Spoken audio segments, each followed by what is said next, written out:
저희 교회 2014년 표어는 생기야 들어가라라는 그런 말씀이죠. 성령님을 통하여서 우리 안에 생기가 주어져서 그 생기를 통하여 우리가 하나님 앞에 변화된 사람으로 살아가자, 그런 의미가 되겠습니다. 이런 생기를 통하여 변화된 모습은 품이 있는 크리스찬들로 나타나게 되죠.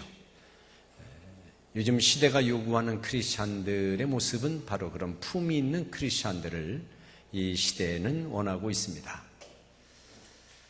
세상은 교회에 대하여 이미 실망을 많이 하고 있습니다. 세상은 예전과 같이 예전처럼 교회 다니는 성도를 긍정적으로 바라보기보다는 요즘은 부정적으로 바라보는 그런 시각들이 훨씬 많습니다. 말 그대로 교회가 세상을 위하여 할 일이 전혀 없는 세상이 점점 되어져 가고 있습니다. 실상 그 책임은 그들의 책임이 아니라 우리 예수를 믿는 우리들의 책임, 크리스찬들의 책임이라고 할 수가 있겠습니다. 세상 사람들이 바라보는 우리 크리스찬들은 한마디로 말해서 버릇없는 크리스찬이다라고 하는 시각이 짙죠. 왜냐하면 하나님을 믿는 믿음을 강요하거나 때로는 협박하고, 예를 들어서 예수를 믿는 우리는 구원받지만 너희들은 구원받지 못한다, 이런 얘기는 순한 얘기고요. 너희들 예수 안 믿으면 지옥 간다, 이런 말을 그냥 막 터뜨리죠. 그 말이 틀린 말은 아니겠습니다만은 적어도 한 사람을 배려하고 한 사람에 대한 깊은 이해를 갖는다면 그렇게 함부로 욱박지르듯이 복음을 전하지는 않을 겁니다. 이 품위가 있다고 하는 것은 인격의 문제이죠. 인격의 문제에 있어서 뭔가 변화가 있어야 이 품위 있는 모습을 사람들에게 보여주게 됩니다. 대개 사람의 인격이 품위가 있으려면 사물을 대하는 태도나 사람을 대하는 태도가 어떠한지를 보면 그 사람이 다른 이들에게 신뢰를 받을 수 있는 사람인지 아닌지를 우리가 알게 됩니다. 사물을 대하는 태도, 깊은 이해를 가지고 사물을 바라보고 대하는 태도, 사람이 조급하지 않고 또 어떤 상황을 맞닥뜨렸다 하더라도 그 상황에 대하여 반응하는 그 사람의 모습이 곧 인격인 것이죠. 상황이 힘들고 어려울 때에 마음이 조급해지고 또 마음이 거칠거칠해져서 가치 없이 대한다든가 막대한다든가 경망스럽게 가볍게 대하는 이런 태도들은 어떻게 보면 그 사람의 인격이 나는 이 정도밖에 안 된다라고 하는 것을 드러내는 거죠. 사람을 대하는 태도도 우리의 품위를 결정합니다. 사람에 대한 애틋한 마음, 깊게 이해하는 마음, 포용해 주는 마음, 품어주는 마음, 또 연약한 모습을 봐도 그 연약한 모습을 덮어주는 마음, 또 잘못된 일이 있어도 그 잘못된 것을 다시 고칠 때까지 기다려주는 마음, 이런 마음 등등이 곧 품이 있는 모습의 한 단면이라고 얘기를 할 수가 있겠습니다. 세상이 바라보는 교회는 더 이상 이런 모습을 찾아보기가 힘든 그런 크리스찬이 되고 있습니다. 오늘 성경은 우리들에게 어떻게 하면 우리가 실제 생활 가운데 품위 있는 크리스찬으로서의 모습을 살 것이냐라고 하는 몇 가지 이야기를 바울을 통하여서 우리에게 해주고 있습니다. 예수 믿는 사람이 세상으로부터 신임을 잃어버리고 신뢰를 잃어버린 그 밑바닥에는 바로 우리가 이런 인격의 변화를 가져오지 못하고 우리의 마음이 거칠어지거나 우리의 마음이 조급해지거나 아니면 나만이, 우리만이 라고 하는 이기적인 신앙의 모습 때문에 우리가 인정받지 못하고 칭찬받지 못한다고 할 수가 있겠습니다. 옛날 초대교회 크리스찬들은 우리는 예수 믿고 구원 얻는데 너희들은 지옥 갈 거야, 이런 얘기를 했던 적이 없습니다. 옛날 초대교회 크리스찬들은 우리 하나님을 믿는 우리만 복받는다고, 예수를 믿는 우리만 복받는다는 얘기를 그들은 한 적이 없습니다. 그들은 전도지 쪽지 한번 나눠줘 본 적이 없고 방송을 통해서 복음을 전하는 이런 설교를 한 번도 해본 적이 없습니다. 그러함에도 불구하고 초대교회 크리스찬을 통하여서 복음이 만천하에 증거가 되고 또 유럽이 다 복음화가 되었습니다.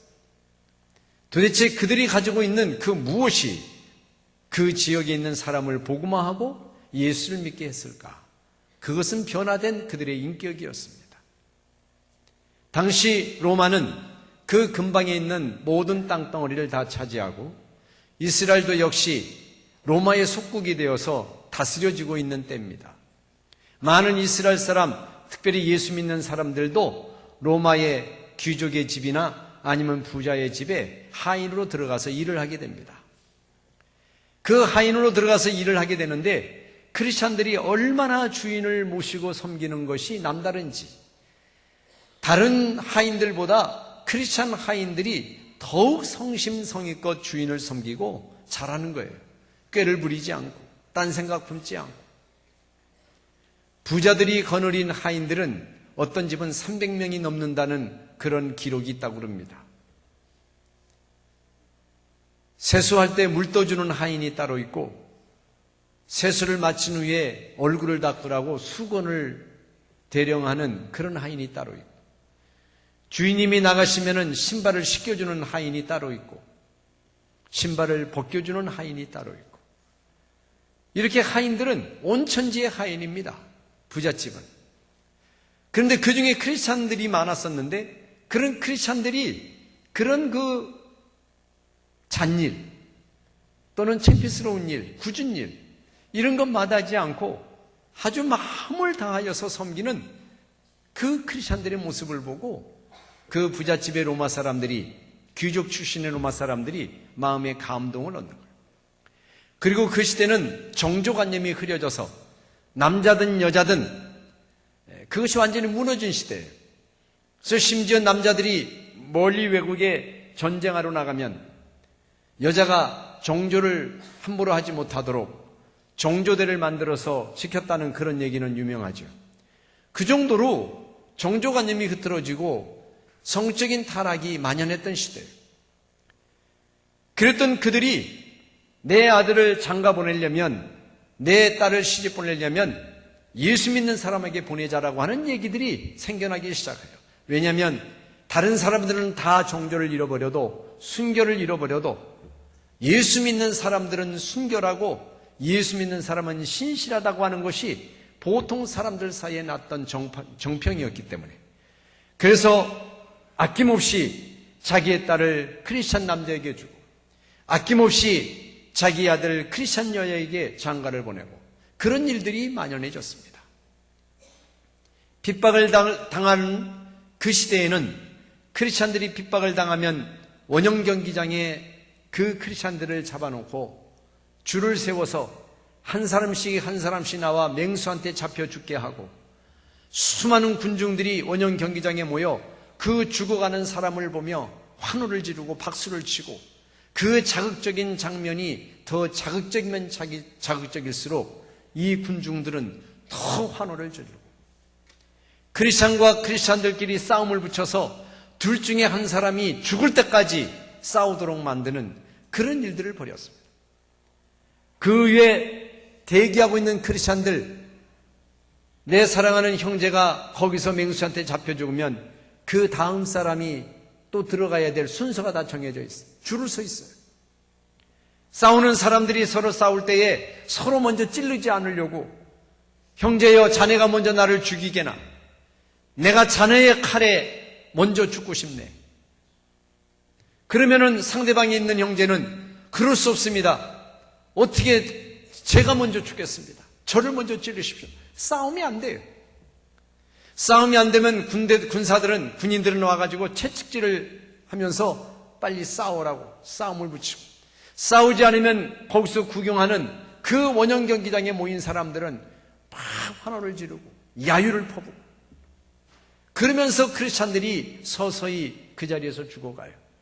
그런 크리스찬들이 죽어가는 모습을, 그 줄을 서서 자기의 차례를 기다리며 서 있는 크리스찬들이 동요하지 않고, 그 죽음 앞에도 두려워하지 않고 담담히 기도하면서 그 모습을 바라보는데, 그런 크리스찬들의 모습을 다른 사람들이 보는 거예요. 저거 도대체 사람이냐? 저게 도대체 사람인지, 천사가 아니고서는 저렇게 할 수가 없는데, 신이 아니고선 저렇게 할 수 없는데, 이런 모습을 보면서 그들의 마음도 서서히 움직이는 거예요. 예수 믿는 사람은 신뢰할 수 있다. 예수 믿는 사람은 신임할 수 있다. 인정할 수 있다. 복음은 그렇게 증거되었습니다. 그런 모습 때문에 그 시대 사람에게 신뢰를 주고, 그 시대 사람이 믿을 만하고, 그 시대 사람이 인정할 만한 그런 모습을 가지고 살아가는 그들을 보고, 너희들이 믿는 하나님, 너희들이 믿는 예수, 너희들처럼 된다면 나도 예수 믿겠다고, 그래서 복음이 증거된 겁니다. 주님도 우리들에게 말씀하시기를 너희는 세상의 빛이요 세상의 소금이다, 이렇게 말했습니다. 소금은 녹아지는 겁니다. 소금은 자취도 없이 녹아짐으로 맛을 내는 겁니다. 빛은 은은하게 비칩니다. 요즘 현대판 크리스찬들처럼 우격다짐을 하고 예수 믿으라고 하지 않습니다. 우리는 구원받고 너희들은 지옥 간다고 이렇게 협박적으로 복음을 전하지 않습니다. 우리만 복받는다고 그렇게 강변하지 않습니다. 현대 크리스찬들이 욕을 먹는 이유는 바로 여기에 있습니다. 누구보다도 하나님을 잘 믿는다고 외치면서도 누구에게도 잘해주지 못하는 것이 크리스찬이다. 오직 자기만의 하나님이지 우리와 함께 믿을 수 있는 하나님으로는 자기의 삶을 통해서 보여주지 못하기 때문에 현대 크리스찬들이 욕을 먹고 교회가 설 자리가 없어져 버리고 있는 것입니다. 사랑하는 성도 여러분, 그렇기 때문에 우리가 품 있는 크리스찬이라고 하는 것은 다른 데서 찾는 것이 아닙니다. 내가 하나님 앞에 아무리 많은 헌신을 드린다 하더라도 그 헌신 자체가 하나님께 복 있는 헌신이 될 수 있겠지만, 그 헌신이 다른 세상에 안 믿는 사람들도 인정할 수 있는 헌신이 돼야 되고, 그 헌신의 모습을 통하여 우리에게 열매를 맺으려면 우리의 인격이, 우리의 품성이 달라져 변화받아야, 그래야 우리가 세상으로부터 우리의 헌신이 아름답게 열매를 맺을 수가 있을 줄로 믿습니다. 여러분, 사람의 기질이라고 하는 것은 변하지 않습니다. 누구에게나. 예수를 믿고 구원받고 새 사람 되어도 기질이라고 하는 것은 그대로 있습니다. 단지 그 기질이 하나님에 의하여, 하나님을 위해서 하나님의 방법으로 사용되어지는 것으로 변화되는 것이지, 기질은 그대로란 말이에요. 근데 그 인격이라고 하는 것은 그 기질이 주님의 그 은혜 속에서 녹아져서, 그 주님의 은혜 속에서 사로잡혀져서 그렇게 쓰여질 때 나타나는 것, 그것이 곧 인격이라고 하는 것입니다. 솔직히 말씀을 드리자면, 다른 사람을 깊이 이해하고 어떤 사물을 대할 때도 진지하고, 다른 사람을 품어주고 오래 기다려주고 하는 이런 마음은 꼭 예수를 믿지 않아도 얻을 수 있는 마음입니다. 우리가 조금 교양을 갖추고 인문학적인 학습을 좀 우리가 어느 정도 받게 되면 이런 소양은 갖게 돼요, 일반적으로. 그런데 예수를 믿고 변화받는다고 하는 이 변화의 인격이 이 세상에서 조금 학습만 하면 얻어질 수 있는 그런 정도도 따라가지를 못한다면, 예수 믿는 크리스찬들이 오직 자기만 아는 이기적인 그런 종교심으로만 치장되어 있는 그런 모습이라면, 교회는 정말 할 말을 잃게 되고 설 자리를 잃게 되는 것입니다. 그렇기 때문에 우리는 생기를 통하여서 확실한 변화를 경험해야만 된다. 성령님이 우리 안에 오셔서 나를 구원시켜 준 것뿐만 아니라 실제 내 삶, 내 생활 속에서도 나의 인격을 바꿔주시는 그런 구원이 우리에게 온전히 이루어질 때에, 그때 우리는 변화된 인격을 드러내놓을 수가 있을 줄로 믿습니다. 사랑하는 성도 여러분, 아무쪼록 무례한 크리스찬이 되지 않도록 사람에 대한 애정을 가지시고 품어주시고 이해해 주시고, 언성을 높이거나 눈을 크게 뜨거나 조급증이 나서 못 견디거나 그렇게 사람과 사물을 대하지 마시고, 우리 하나님께서 나와 함께 하시다는 믿음이 있지 않습니까? 그 믿음을 통하여 좀 더 사람과 사물에 대한 이런 귀한 마음, 가치 있는 마음, 이것으로 대하며 품이 있는 크리스찬의 모습을 우리가 보여주어야 될 줄로 믿습니다. 오늘 본문은 이렇게 말씀을 하고 있습니다. 믿음이 강한 우리는 마땅히 믿음이 약한 자의 약점을 담당하고, 믿음이 강하다고 하는 이 말은 어떤 물리적인 힘을 말하는 것이 아닙니다.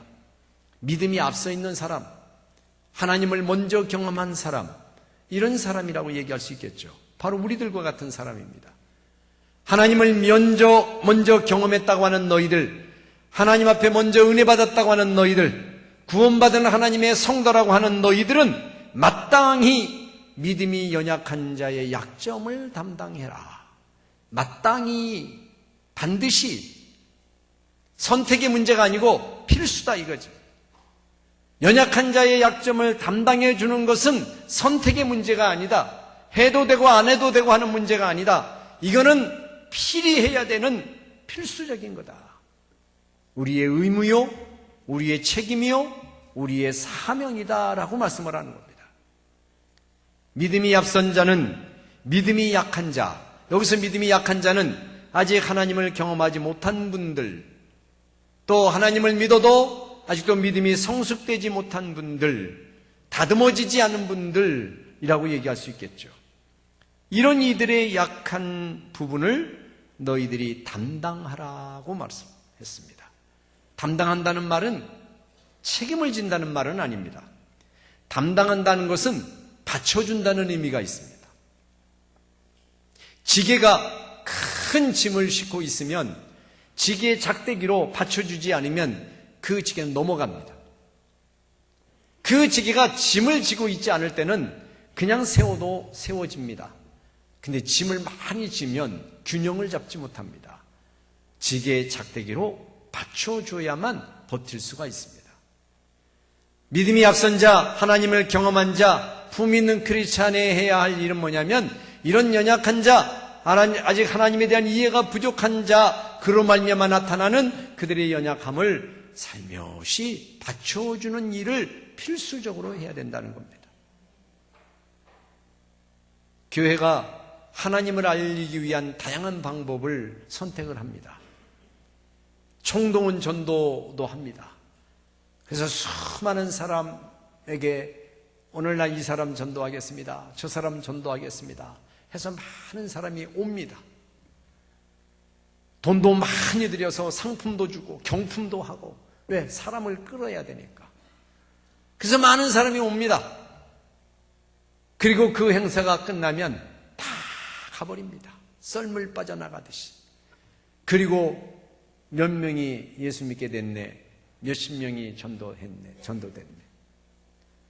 그런 행사를 많이 해도 세상은 바꿔지지 않습니다. 그런 행사를 교회에서 많이 해도 교회가 세상의 교회를 신임하지 않습니다. 박수 쳐주지 않습니다. 왜? 우리들만의 잔치니까. 사랑하는 성도 여러분, 복음을 전하는 것은 어느 한 소리를 전하는 게 아닙니다. 생활 속에서 하나님과 더불어 살아가는 나의 생활의 모습을 전해주는 겁니다. 그게 복음을 전하는 거예요. 그게 주님을 전하는 거예요. 예수를 아무리 잘 믿고 아무리 헌신을 잘한다 하더라도 일상생활 속에서, 삶의 현장에서 여러분들이 하나님이 주시는 은혜와 사랑을 덧입은 사람으로서 겸손함과 많은 일을 섬기는 그런 마음을 가지고 살지 않으면 복음의 문은 절대 열려지지 않습니다. 수많은 돈을 들여서 수많은 행사를 교회에서 해도 그거 가지고 세상이 교회를 끼우끌이지를 않습니다. 이게 현실입니다. 이제 우리나라도 그런 현실에 대하여 느끼기 시작했어요. 교회가. 이게 아니구나. 응? 교회가 이렇게 해서만은 안 되는구나. 세상이 교회를 인정하지 않으니까, 교회 가기 싫어하니까, 예수 믿지 않으니까. 그 책임의 중심에 누가 서 있는가? 바로 크리스찬이라고 부름을 받은 나. 그 중심에 내가 서 있는 거예요. 그렇기 때문에 사랑하는 성도 여러분, 오늘 바울이 얘기한 것처럼 믿음이 앞선 우리들이라고 하는 우리들이, 믿음이 앞서 있다고 하는 우리들이 믿음이 연약한 자의 약점을 받쳐주고, 중요한 것은 자기를 기쁘게 하는 삶을 살아가는 이가 아니고 각 사람의 이웃을 기쁘게 하는 삶을 살아갈 때에 이 품위가 만들어질 수 있음을 또 한편 이 본문을 통해서 말씀을 하고 있습니다. 예수님께서 이런 비유의 말씀을 했습니다. 여리고를 지나가다가 강도 맞는 사람이 있었습니다. 이 사람이 빈사 상태에 빠졌습니다. 누가 도와주지 않으면 죽습니다. 근데 그곳을 지나가는 몇 사람이 있었습니다.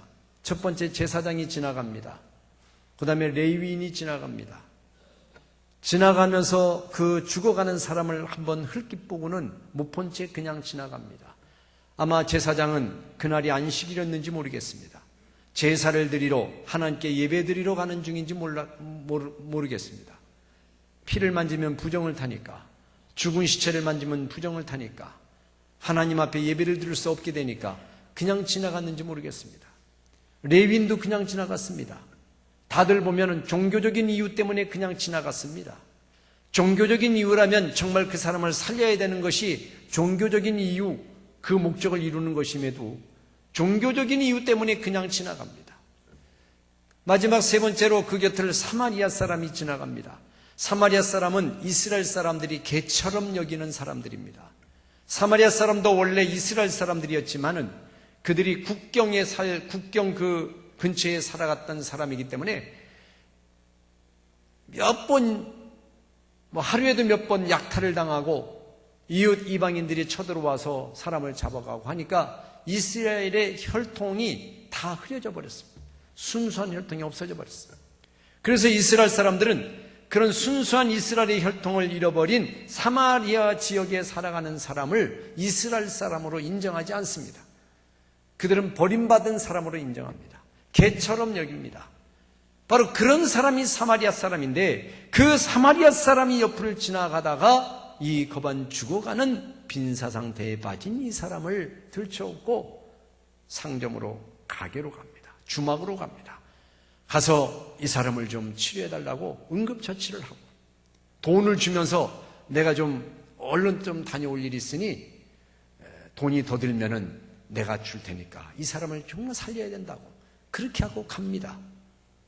우리 주님이 이 비유의 말씀을 쭉 하시다가 마지막으로 이렇게 묻습니다. 누가 우리들의 진정한 이웃이냐? 누가 이웃이냐? 예, 사마리아 사람이 우리의 이웃입니다. 그러면 너희들도 가서 그와 같이 해라. 이게 주님이 제자들에게 남기신 말씀이었습니다. 여러분, 우리의 신앙은 무엇을 위한 신앙일까요? 여러분들이 교회에서 헌신하는 것은 결국 무엇을 위한 헌신입니까? 우리가 하나님 앞에 믿음을 가졌다는 그 믿음은 도대체 어디에서 써먹는 것입니까? 품 있는 크리스찬은 다른 데서 찾는 게 아닙니다. 여러분이 하나님께 드리는 헌신, 여러분이 드리는 기도, 여러분이 드리는 충성이 여러분이 생활 속에서 주의 향기를 드러내는 모습으로 드러나야, 비춰져야, 그래야 그 헌신이 열매 맺는 것이고 그 하나님께 드리는 기도가 응답받는 것입니다. 교회 안에만 있으면 소용없습니다. 교회 안의 헌신만으로 끝나면 아무런 소용없습니다.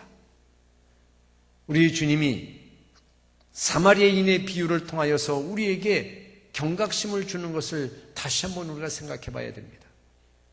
우리의 진정한 이웃이 누구이며 나는 우리의 이웃에게 진정한 이웃이 될 수 있는가? 2014년을 살아가는 여러분들, 올해 저희들은 품위 있는 크리스찬이 되고자 하나님의 말씀을 가까이 하고 새벽 예배를 생활화하고 인가기도를 위해서 기도하자고 하는 말씀을 연초에 드린 바가 있습니다. 아무쪼록 품위 있는 크리스찬으로서 다른 사람의 가치를 존중히 여겨주고 그 사람을 품어주고 경청하고 기다려주고 용납해주고 그런 주의 인격을 드러내고 주의 사랑을 드러내어서 여러분의 모습을 보고 여러분의 그런 모습을 보고 여러분의 그 품 있는 모습을 보고 당신이 믿는 하나님이라면 당신처럼 예수 믿는다면 나도 예수 믿어보자 이런 얘기들이 이곳저곳에서 들려줄 수 있기를 주의 이름으로 축원을 드립니다. 올 한 해 여러분의 믿음이 여러분의 믿음의 인격이 더 한층 주님이 보시기 아름답게 성숙해가는 한 해가 되시기를 주의 이름으로 축원을 드립니다. 우리 다 같이 통성으로 하나님 앞에 기도하겠습니다. 하나님, 예수 믿고 변화될 우리의 인격, 예수 믿고 바뀌어져야 우리들의 품성 등한히 하지 않게 하시고 세상으로부터 신임받고 인정받을 수 있는 품 있는 크리스찬의 삶을 살게 하옵소서. 우리 다 같이 통성으로 기도하겠습니다. 은혜로우신 아버지 하나님, 주의 은혜와 사랑을 감사합니다. 믿음이 강한 우리는 마땅히 믿음이 약한 자의 약점을 담당하고 자기를 기쁘게 하지 아니할 것이라 이렇게 말씀하고 있습니다. 아버지 하나님, 이웃을 기쁘게 하며 선을 이루고 덕을 세우는 저희들이 될 수 있도록 저희들의 삶 위에 함께하여 주시고, 우리가 예수 믿고 거듭났다는 말은 새로운 사람이 되었다는 말인데 정말 새로운 사람으로 바뀌어지게 하여 주시고, 주님께서 우리에게 주신 생기를 통하여 우리의 인격이 변화받아 우리의 모습을 통하여 많은 심령들이 더불어 나도 예수를 믿겠다고 고백할 수 있는 놀라운 은혜를 우리가 나눠줄 수 있도록 도와주시기를 간절히 원하옵고 기도합니다. 버릇없는 크리스찬, 무리한 크리스찬이라는 이름을 듣지 않게 하시고, 자기만을 아는 크리스찬이라는 이름을 듣지 않게 하시고, 집단적이고 종교적인 크리스찬으로 멈추지 않게 하여 주시고, 한 개개인이 그리스도의 생기를 덧입어서 온전히 주의 향기를 드러내며 주의 복음을 삶 속에 증거하는 그런 복된 크리스찬이 될 수 있도록 주님 함께하여 주시기를 간절히 원하고 기도합니다. 올 한 해 우리들의 크리스찬의 모습, 성숙된 크리스찬의 모습을 통하여 교회가 부흥되고 수많은 사람들에게 선한 이웃이 될 수 있는 우리가 모두 되게 하여 주시옵소서. 예수님의 이름으로 기도하옵나이다. 아멘.